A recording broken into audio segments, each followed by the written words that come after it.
bienvenue dans la Minute du Notaire. Aujourd'hui, nous parlerons de reconnaissance d'enfants. Chaque enfant doit-il être reconnu ou certains sont-ils reconnus d'office? Et qui les reconnaît? La réponse, c'est avec Maître Salam. Maître, bonjour.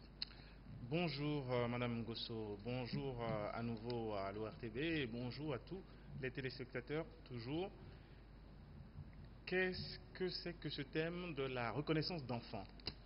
La reconnaissance d'enfants, vous m'avez demandé si c'est tous les enfants qui doivent être reconnus ou si d'autres en étaient reconnus d'office. En fait, le législateur, depuis des temps immémoriaux, a fait très simple. Un enfant est supposé être celui du monsieur qui est marié avec sa maman. Donc l'enfant est légitime et il porte le nom du monsieur qui est marié avec sa maman. Donc les choses sont jusque-là simples. Bien entendu, nous savons que notre société n'est pas aussi simple et que l'on peut également avoir des enfants en dehors d'un lien matrimonial. Et comment cela se passe dans ces cas-là? Il est clair que pour les enfants légitimes, il n'y a pas besoin que qui que ce soit reconnaisse parce que c'est automatique. Mais lorsqu'il ne s'agit pas d'enfants légitimes, que se passe-t-il? Est-ce qu'une femme qui a eu un enfant avec un monsieur qui n'était pas marié, ou qui n'étaient pas mariés ensemble, en tout cas quand ils ont fait l'enfant, doit reconnaître cet enfant? Oui. Jusqu'au jour d'aujourd'hui, notre législation était un petit peu flexible, c'est-à-dire qu'une femme déclarait le nom d'un monsieur à la naissance de son enfant et on mentionnait que ce monsieur était le père, ce qui n'est pas, vous en conviendrez, forcément évident. Donc ça pose un certain nombre de questions que l'on a décidé de résoudre. Mais au jour d'aujourd'hui, ce qui nous interroge le plus, je pense que c'est le cas de femmes et d'hommes mariés, mais qui font des enfants avec un partenaire ou une partenaire avec lequel ils ne sont pas mariés.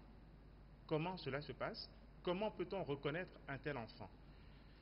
Le Code des personnes et de la famille a innové en décidant que désormais,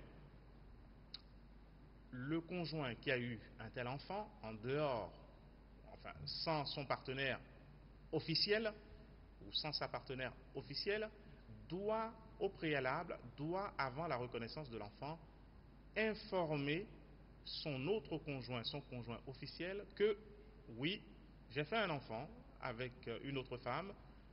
On peut imaginer l'autre cas aussi, hein. Oui, j'ai fait un enfant avec un autre homme. Cet enfant, je veux qu'il porte mon nom, je veux le reconnaître. Et pour cela, la loi m'oblige désormais à t'en informer. Non pas informer verbalement comme je suis en train de le faire, mais par un exploit d'huissier. C'est-à-dire qu'il faut désormais avoir recours à un huissier pour aller devant le conjoint qui n'a pas fait l'enfant pour l'informer de ce que son partenaire officiel a eu un enfant avec une autre personne. Entendons-nous bien, il s'agit d'information. Il s'agit d'information. Il ne s'agit pas d'autorisation, c'est-à-dire on n'a pas besoin de l'autorisation de sa femme pour reconnaître un autre enfant. Mais on doit nécessairement la prévenir, l'informer avant, en quelque sorte, pour qu'elle sache à quoi s'attendre, parce que je sais que hier nous avons parlé des droits successoraux, des droits que Mme Gosso a voulu réduire aux droits de la femme. Il est clair que si elle songe aux droits qui sont les siens et malheureusement sans savoir qu'il y a d'autres enfants à l'extérieur, ça peut un petit peu influer sur ses croyances, sur ses espoirs. Donc il faut qu'elle en soit informée le plus tôt possible. Ben voilà, c'est tout pour aujourd'hui dans la Minute du Notaire. Prenez rendez-vous pour le prochain numéro, ce sera très intéressant. Merci.